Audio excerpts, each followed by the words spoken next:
In the tail end of the 1900s, the internet existed, but not as you know it today. There were no clean and curated town squares, no neat and tidy algorithms keeping us fitter, happier, more productive. It was a lawless place, full of untapped, ineffable potential. A metaphoric, cybernetic, telecommunicative tabula rasa, which we could mold into any form and bend to our collective will as a force of knowledge and expression. So we put porn on it. But we also put ourselves. We made websites, beautiful, shoddy structures to stand as beacons, lighting paths through the endless emptiness for any who might explore it. Monuments to our hobbies, our fandoms, some still standing despite the tyranny of time and search engine optimization. In this void, we burned our names into the night. And sometimes, more often than we're likely to admit, we put a frog in a blender. What are you looking at? Wuss. In the year 1999, a man named Joe uploaded this original interactive flash cartoon onto his personal website. It was an immediate viral hit, getting shared among all the denizens of the early internet. The premise was simple, the humor was crude, and the effect was monumental. The cartoon brought hordes of visitors to Joe's site, and each visitor was shown a non-intrusive ad at the top of the page. Each time someone visited the site, Joe got paid.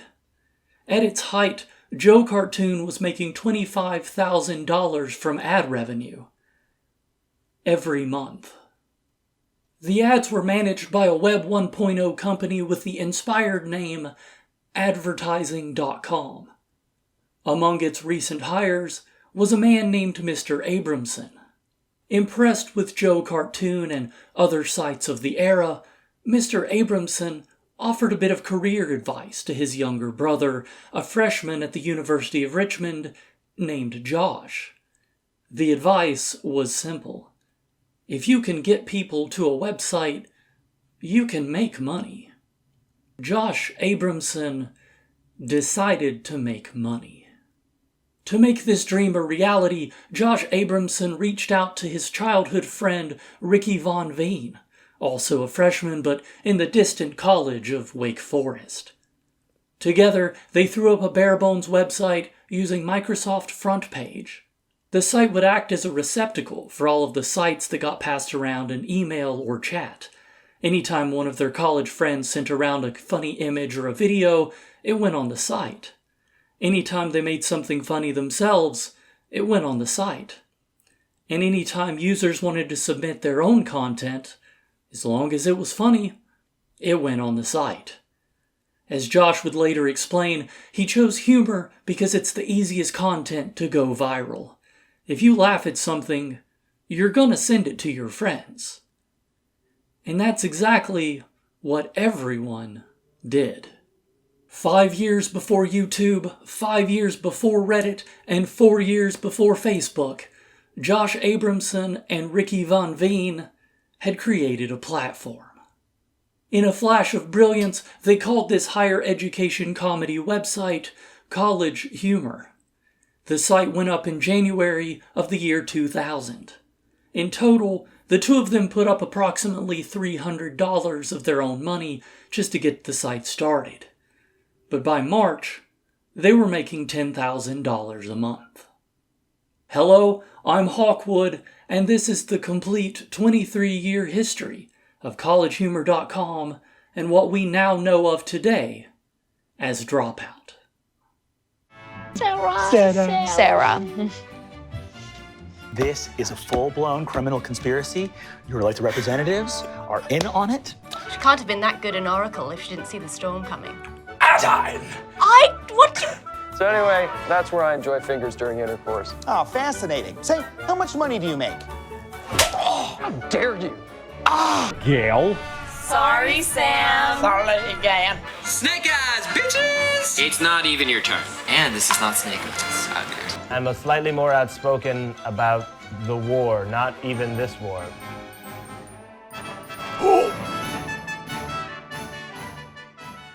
Thanks to the Internet Archive, which is a nonprofit entity that you can submit a tax-deductible donation to, by the way, we can see exactly what collegehumor.com looked like in those first few months when it launched. Yes, this is what everything on the internet looked like. It begins with a content warning for anyone who is a parent or over the age of 32. Ouch. According to the list of updates, College Humor had already been banned in several high schools, so they set up a mirror URL to get around it. The site's welcome message declares that College Humor is a place for movies, pictures, stories, funny forwards, and more. The more here includes mullet hunting, random audio clips, downloadable games, hate mail, chronicles of instant messaging troll sessions that read like Homestuck pages, a video of a girl getting hit by a train, and the most important page for all of any website, the store. Now, this being the early internet, Josh and Ricky couldn't very well advertise their website online, because there wasn't anywhere online to advertise, no social media and all that, so instead, they resorted to advertising the way the ancients did. They printed out flyers. Josh drove around to colleges in Virginia and Maryland, posting copies of a news article from the site, which reported on an unfortunate boy who ended up in a hospital after trying to recreate that scene from American Pie. After the initial influx of new users, Josh realized it would be simpler to just get the site's visitors to put up the flyers instead. So he initiated a College Humor Campus Representatives initiative, where he would give a free t-shirt to anyone willing to hang up a couple hundred flyers around their neighborhood. That guerrilla marketing campaign got the site started with its first 100,000 page views. And thus, collegehumor.com became a staple of the early internet. Users kept submitting content, Ricky kept curating it, and the site kept printing money. By its second year, an internet company called eFront offered to buy the site for a staggering $9 million. Josh and Ricky refused. This, it would later turn out, was the correct move. You see, the early 2000s was an interesting time for the tech industry. Interesting in that, oops, all the .com stocks just went bust and the Nasdaq lost 75% of its value. Kind of interesting. So all of those companies offering to buy up the site ended up going bankrupt anyway. Less fortunately, that meant that the ad revenue was drying up too. There were more visitors than ever to the site, but Josh and Ricky had lost their main revenue stream. After making a lot of affiliate deals, they ended up with two extremely profitable partnerships.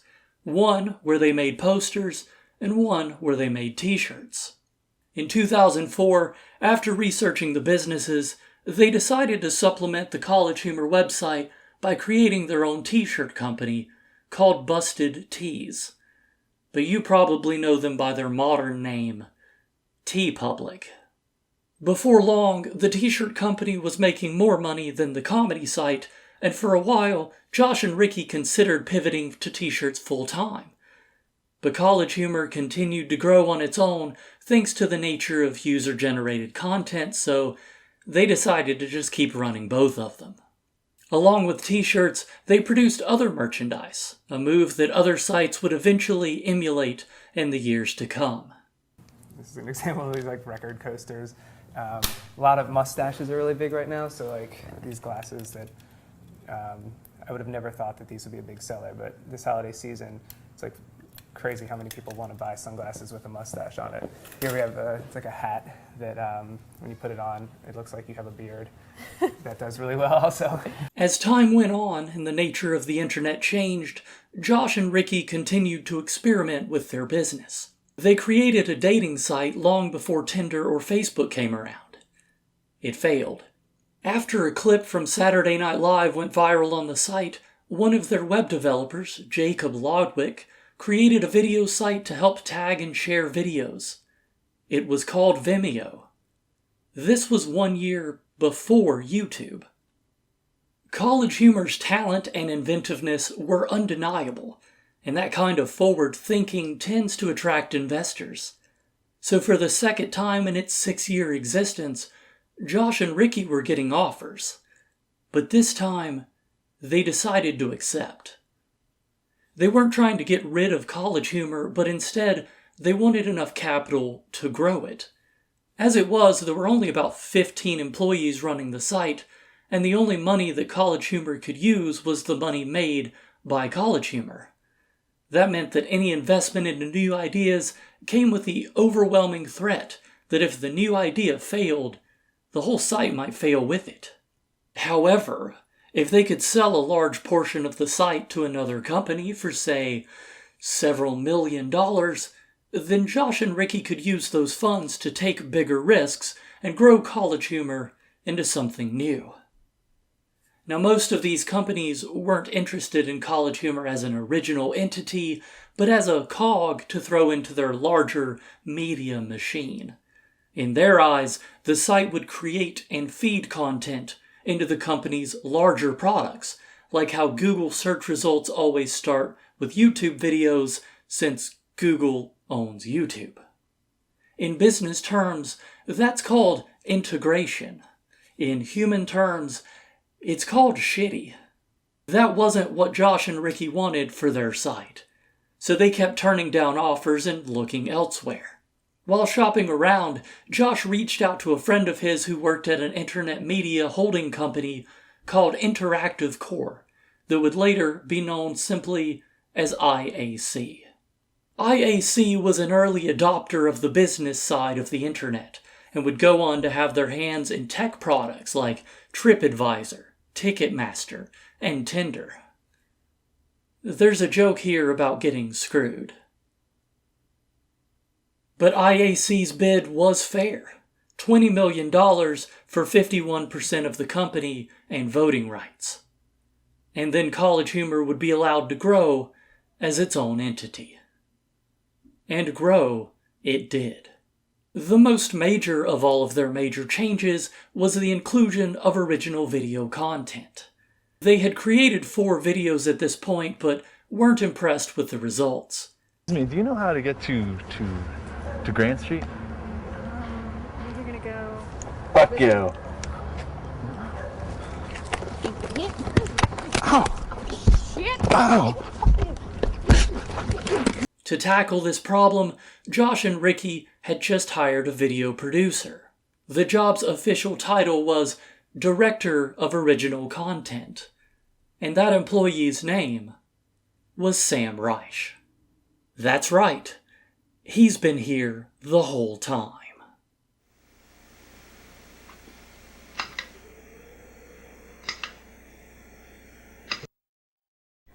When Sam was 16, he went to summer camp.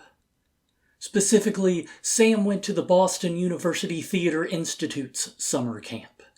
Wow, you all are very passionate about your high school musical theater experience. Must have been fun. Fun? It was politics and war. Yeah, well, good thing it's been forever since. There he met the 2 most important people in his life, at least for the purposes of this video's narrative. Elaine Carroll, who would go on to be his wife. I made a dog, Dad. And Josh Rubin, who would not. Word God, Precious Plum, you do not smell that dog, I will hit another dog and pound on top. Within a couple of years, they started discussing the idea of creating a comedy group in order to put funny videos on the internet. A couple of years after that, in 2005, they decided to go for it. The group was called the Dutch West Internet Company. These were the videos that originally drew the attention of Josh Abramson and Ricky Van Veen of College Humor. Tonight at the Jaded Chicken, come on down, women drink for free, general admission $10. Here we are at 39 Mill Hill Road, DJ Baxter 7 will be spinning the hottest hits of the 70s, 80s, and 90s. General admission's $10, you must be 16 years or older to enter. Brought to you by Budweiser and Petco, making your guinea pigs smashed. Even after getting hired by College Humor, Sam would continue with the Dutch West Internet Company for many years, and also bring some of the troupe's members into College Humor projects. It was obvious that Sam liked working with the same people as often as possible, which is a trait that continues to this day. But we'll get to that. You gotta see who it is with your eyes. We hope so, yes. Sometimes you can close your eyes, but just staying... It's safe to say that College Humor's video operation would not exist without Sam Reich.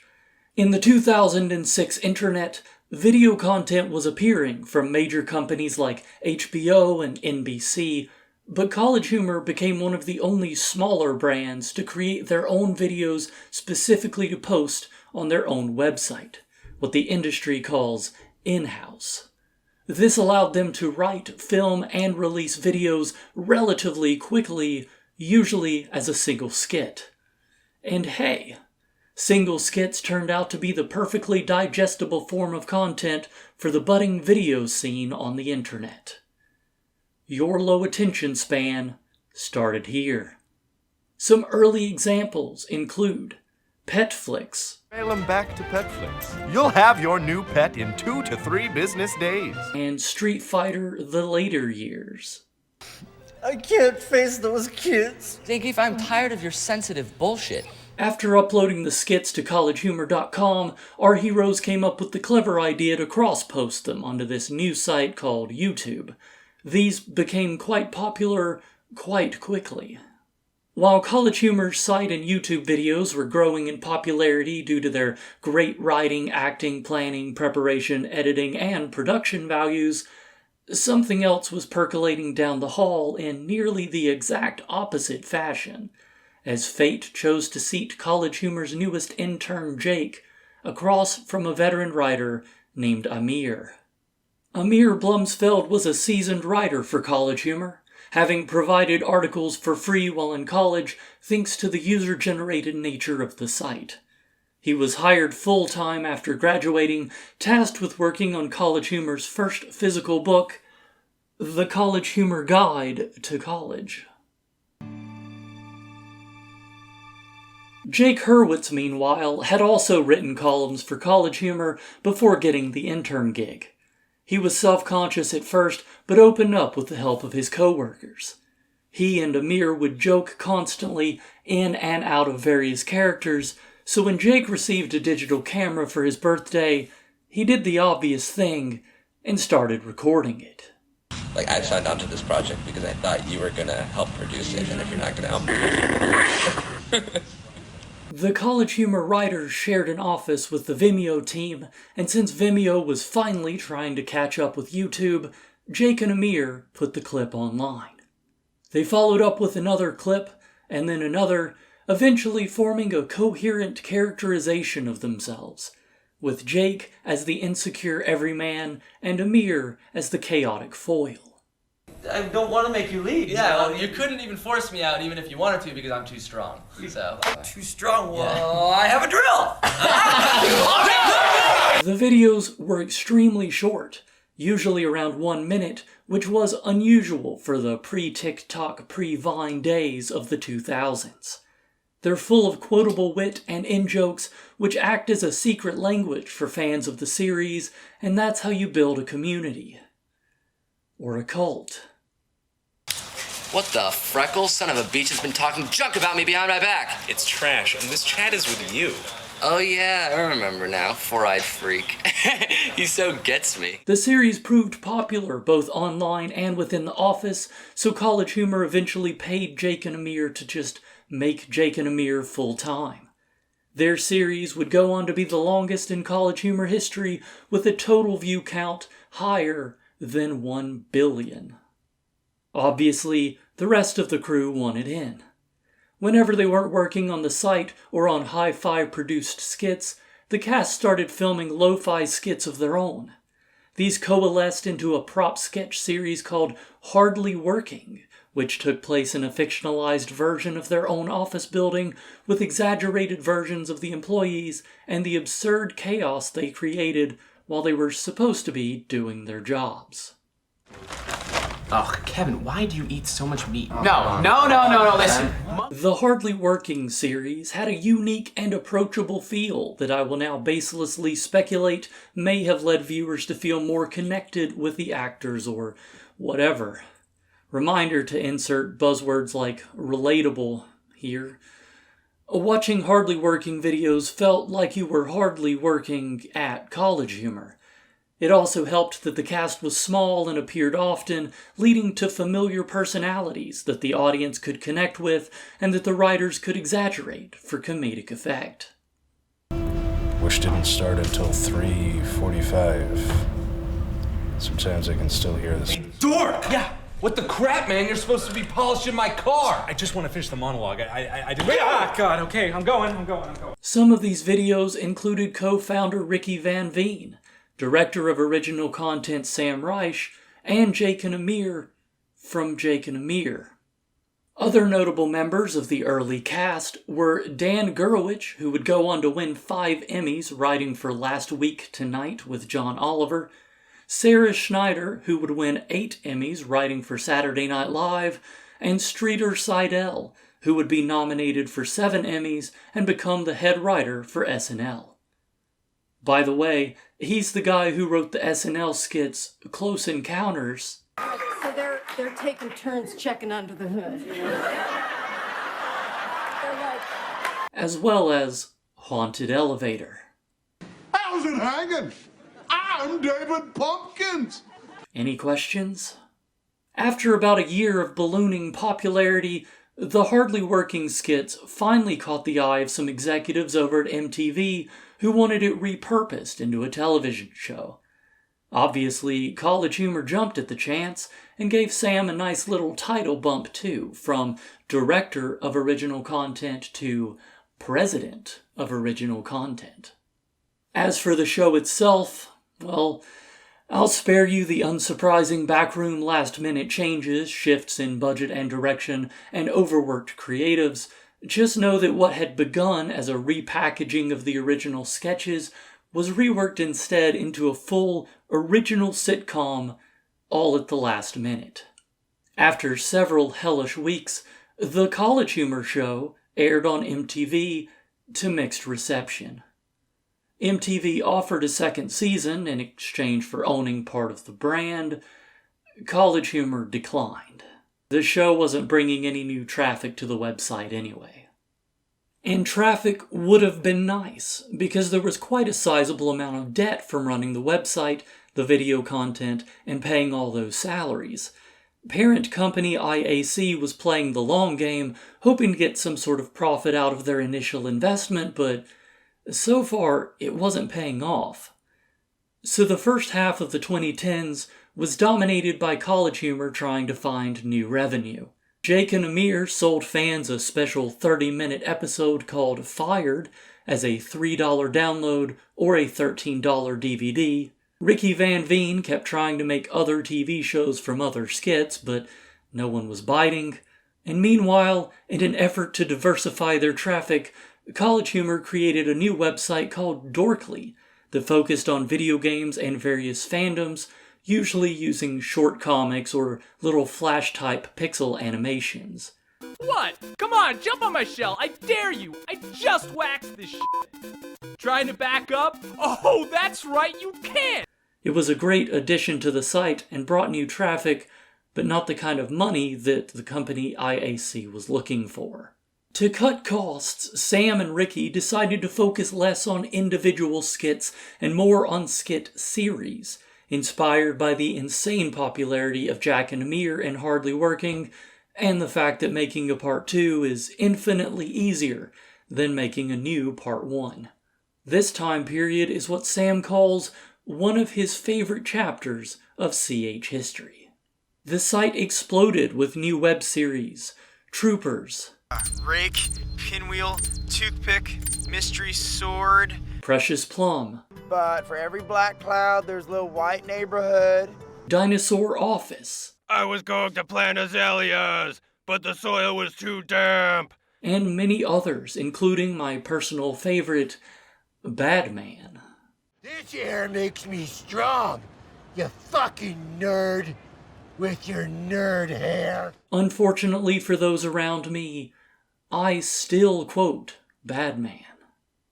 I used my skills and I lured you to the mountains. The series idea worked, bringing in more viewers and taking less money to produce, but Sam could see that College Humor just wasn't financially viable.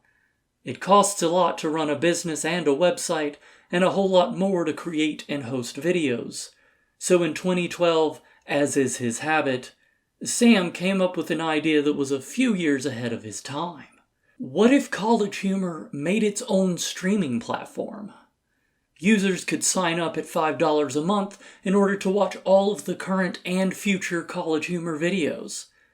Ricky liked the idea, but couldn't imagine anyone actually paying for it, which, to be fair, in 2012, neither could anyone else. After all, this was 7 years before Disney Plus, and to this day, Disney Plus has only ever lost money. So with that brilliant plan shelved for the time being, it was on to the next one. It was time to move to Hollywood. In 2014, Sam created Big Breakfast, a separate production company focused on bringing College Humor media to television, film, and whatever else he could find. The whole video team moved to Los Angeles, since that's where all the TV people are. Tagging along for the journey was Mike Trapp, the head writer for College Humor Originals, who you probably know as the host from Actually. God, I wish that were true. And Pat Castles, who was the head writer for the collective College Humor brand, even after he was tragically allegedly killed by Mike Trapp. Did you kill Pat? Well, that's the real question, isn't it? Adam Conover decided not to go. Hi, I'm Adam Conover. Hey, Adam. Don't encourage. Then decided not to go, which is probably a good thing, since his pitch for an infotainment video would become the first series sold in LA under the name Adam Ruins Everything.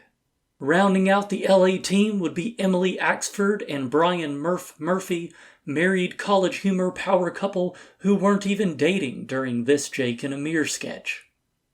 And of course, they brought Jake and Amir, who continued to do Jake and Amir until they left College Humor a year later due to a disagreement on compensation and the confusing nature of whether Jake and Amir the series belongs to Jake and Amir the people or to the company College Humor who paid Jake and Amir to make it. There may have been a legal battle, which they may have lost.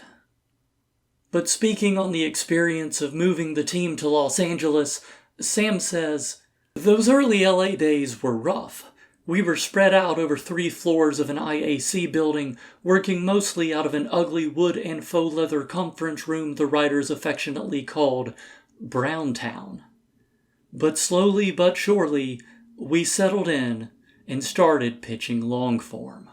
Coming out of this era would be the aforementioned Adam Ruins Everything, along with a slew of other successful series like Hot Date,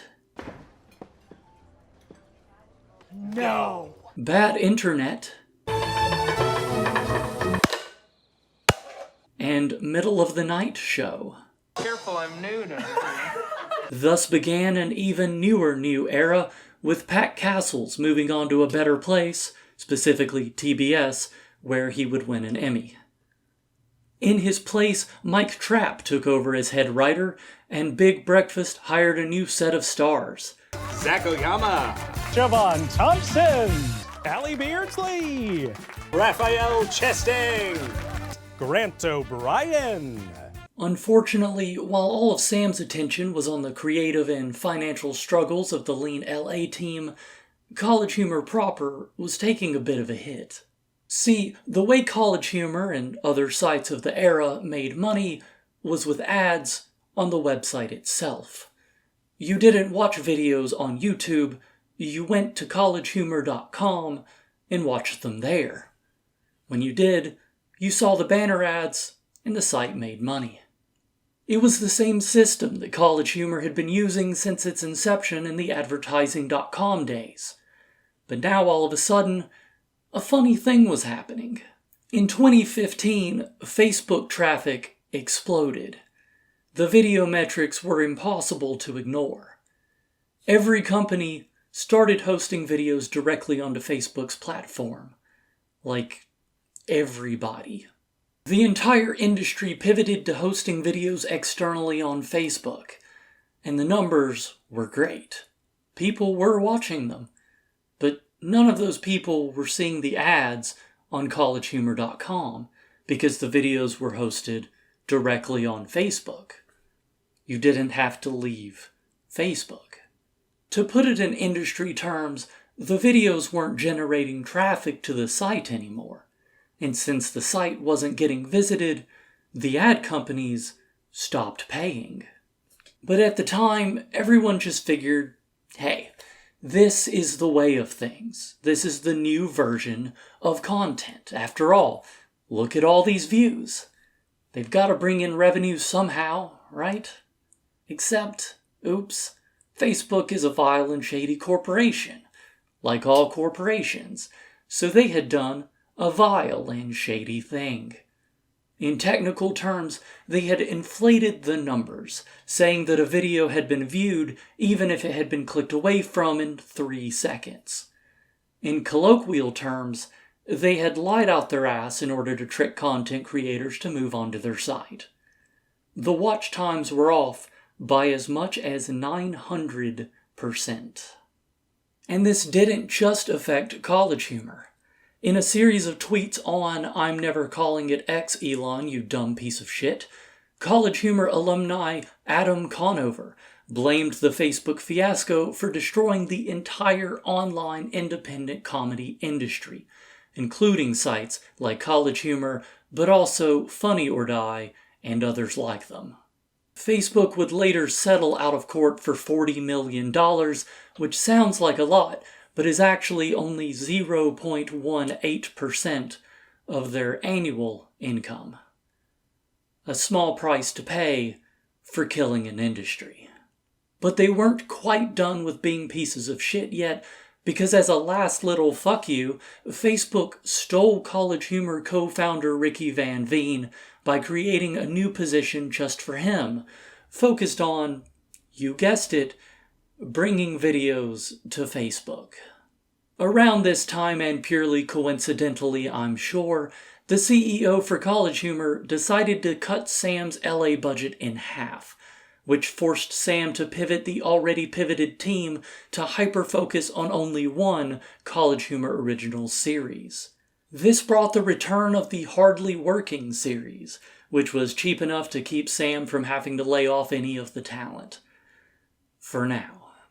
But everyone knew that this new era was over. The ads weren't working. The TV series weren't working. The pivot to external video sites sure as hell wasn't working. The internet was changing, again. So it was time for College Humor to do what College Humor did best. Change faster. Art costs money. It is this somewhat embarrassing, shameful fact that required Michelangelo to work for the Catholic Church, small game companies to sell themselves to EA, and your favorite YouTubers to plug their Patreon. In the early internet, these shadowy sources of cash flowed to College Humor from advertisers. After the move to TV, they came from networks. But in either case, the capitalists' capital bought them creative control in the form of censorship, id est, demonetization. Not in a legally actionable First Amendment sort of way, but in a that's not advertiser-friendly sort of way. This millstone had weighed too heavy for too long around the wings of College Humor, and it was threatening to crush the entire brand. Something had to change. And in late 2017, in a move thick with irony, parent company and purse string puller IAC forced Sam to create a streaming service. A streaming service that would take the power back. 5 years after he had suggested it. Sam says, "The pitch to our employees was that our goal wasn't unreasonable. 100,000 subscribers in 2 years. Given that reasonable goal, we could achieve it, please our fans, IAC, and ourselves, and achieve financial independence from advertisers and networks in the process. Best of all, it would allow Sam to step out of the role of being a TV producer and allow him to make something again as a creative. The business plan was as bold as it was simple. Acquisition versus retention. Get new subscribers and keep current subscribers. To acquire, you need something fancy and bright and new. So College Humor would pour their budget into making professional-grade, scripted programming like how Netflix makes original movies. Some would be reboots like Jake and Amir, and some would be new like Total Forgiveness. On the retention side, College Humor had a back catalog of over a decade of video content already, and to this, they would add a ton of lower-budget improv skits and unscripted shows in order to keep their subscribers sated until the next big release. Think Actually and Cartoon Hell. New shows meant new talent, and although the College Humor team was solid already, there was enough space for one more writer. Looking back through the previous applicant pool, it was pretty obvious who the last member of this team should be. In fact, Sam had met him before. We met 5 years before that. Introducing Brennan Lee Mulligan, a performer and teacher at the Upright Citizens Brigade Theater who had been influenced in his teen years by watching clips online of Sam's sketch comedy group, the Dutch West Internet Company. Starting as a question writer for Actually, then rising quickly to full cast member and appearing in Hardly Working, it wouldn't be long before someone pulled Sam to the side and paraphrased, "You know he's an experienced DM, right?" And so the final show for the premiere of the streaming service was quickly designed and implemented, with Brennan doing almost all of the preparation himself and Sam putting it in a dome. The result? Dimension 20. With the cast and shows in place, it was time to launch. All the streaming service needed now was a name. Something that represented a change in direction, a bold leap into the unfamiliar, and a step away from debt and control. A little more humor, a little less college. Maybe even a name that speaks to the heart of Sam Reich's personal journey as a funny kid who never quite graduated high school. In October of 2018, College Humor launched Dropout. Here with the College Humor cast. Say hi, guys. Oh, wow. Nice. I just let a demon shit right in my mouth. Fucking love screens. What can I say? I read so many books in the dock as a child. So We have a good idea. We just wanted to start filming it now, so we have some like documentary style before they were famous. If you think learning sucks, well, let me show you.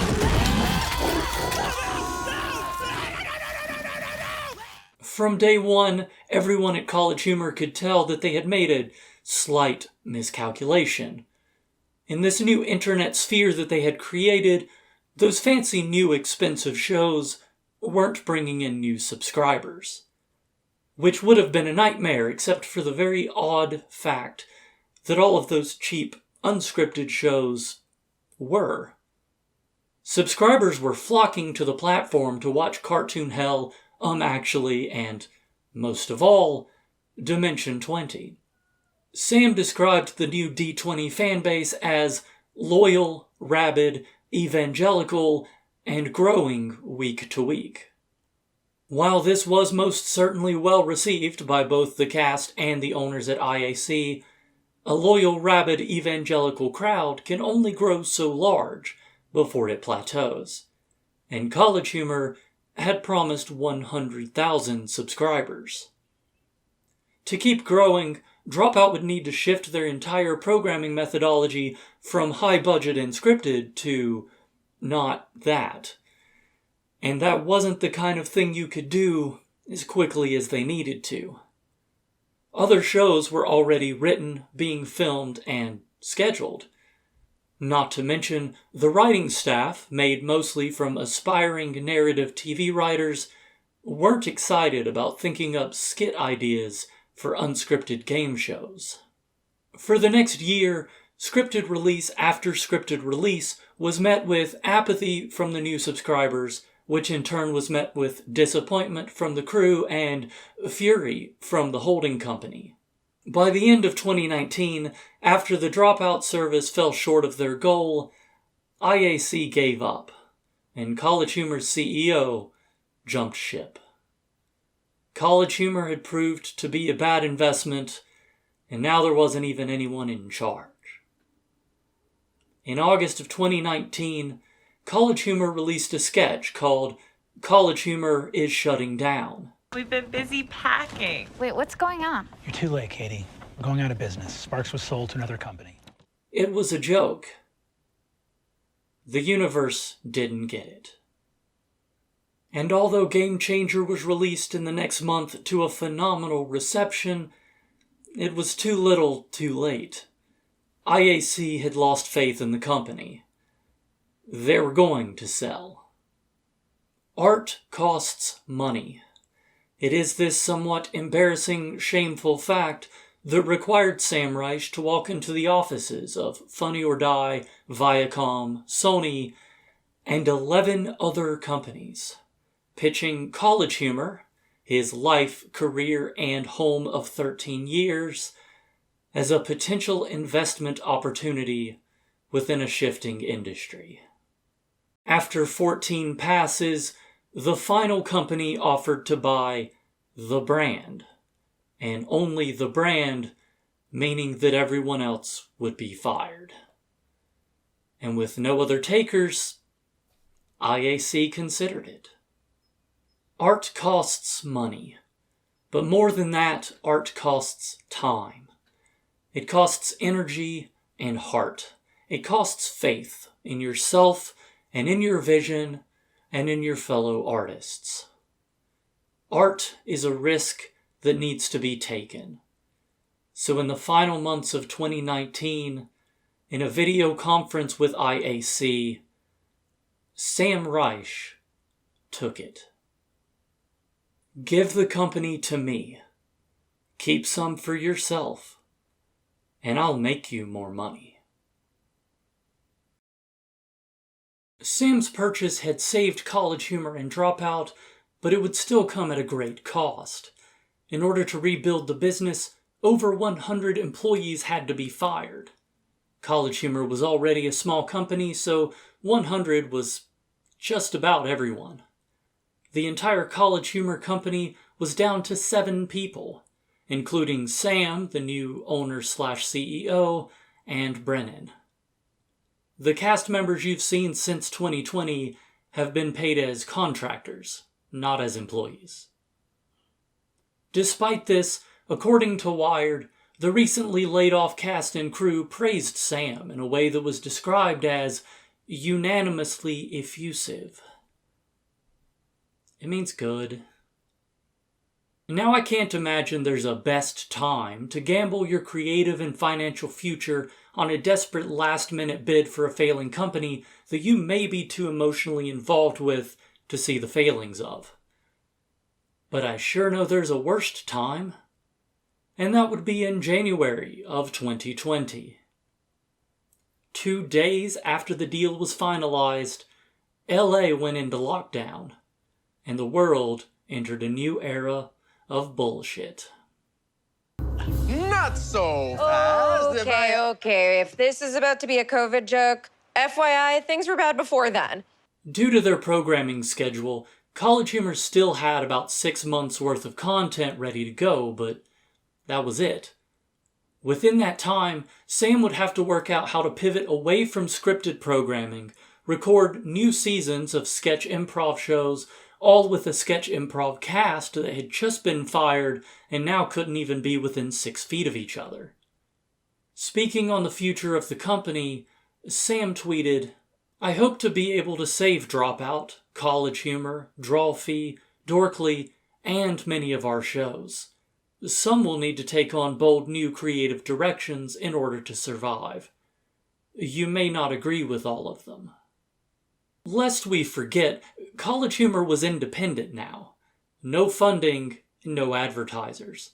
Sam wasn't even sure if College Humor could survive that first year. But somehow, with a little luck, a lot of subscribers to the Dropout streaming service, and the fully committed leadership of Sam Reich, they did. Through willpower, artistic expression, and comedic timing, College Humor kept going. And it certainly helped that those Game Changer clips spread like a poorly timed analogy when they were posted on TikTok. Talk about going viral. Absolutely not, please. During this new era, several IPs were finally torn from IAC's cold, not quite dead fingers and returned to their arguably rightful owners. The Drawfee crew, who had built a brand around drawing user suggestions since way back in 2014, acquired their rights in mid-2020, relaunching as a Patreon-backed independent company. While Jake and Amir, who had gone on to create a podcast network in 2015 called HeadGum, finally got the rights back to their eponymous brand in 2021. They also made a dating app. By 2023, the fretful nature of College Humor's financials had stabilized. They had grown to 15 employees, with 10 positions slated for the next year, and subscriptions had risen to the mid-hundreds of thousands. In fact, they were able to give some of that money back to the talent in the form of profit sharing, a sentence that still doesn't parse properly no matter how many times I read it. Simply put, despite 23 years of fluctuating budgets and shifting expectations, College Humor had survived. But not exactly. It wasn't really College Humor anymore, was it? College Humor was a website. College Humor was a production brand focusing on skits and TV deals. College Humor was a talent mill for Emmy-winning late-night writers. This was something new. This was an independent, streaming-first, mid-sized improv thing. And anyone who grew up watching Dragon Ball Z knows that a good transformation needs a good name. And a new hairstyle, but most importantly, a new name. 23 years of history was still lounging around the offices at College Humor, and there weren't even offices anymore. The humor had stayed, but the college had been left behind. The CH Media crew had graduated. Well, not exactly graduated. On the 5-year anniversary of the launch of the streaming service, Sam Reich announced that College Humor was dead. In a quote that is far more succinct and efficient than this 6,000-word essay, We're Dropout, man. He said the name. He said the fucking name. That's a pro. That's a pro, folks. Oh, shit. Here we go. Listen, I was not expecting this. Huh? Spider-Man needs to start saying the N-word. Actually, that's Nebula's ass? That is correct. It hurts to say. It hurts. Katie and I just made an agreement that we wouldn't We vote know for each it's other. not us two. I think it was Katie. What? It's a good time. What a lovely afternoon. Just wing it, bitch. Thanks for watching. This was a lot of fun and very exhausting. And now for the question portion of the test. When did you first learn about College Humor and Dropout? What is your favorite era of College Humor? Do you have a favorite skit or series? Answer in the comments below. And be nice. Every answer is the right one. Now, if you'll excuse me, I'm going to go rewatch the entirety of Make Some Noise for the 10th time.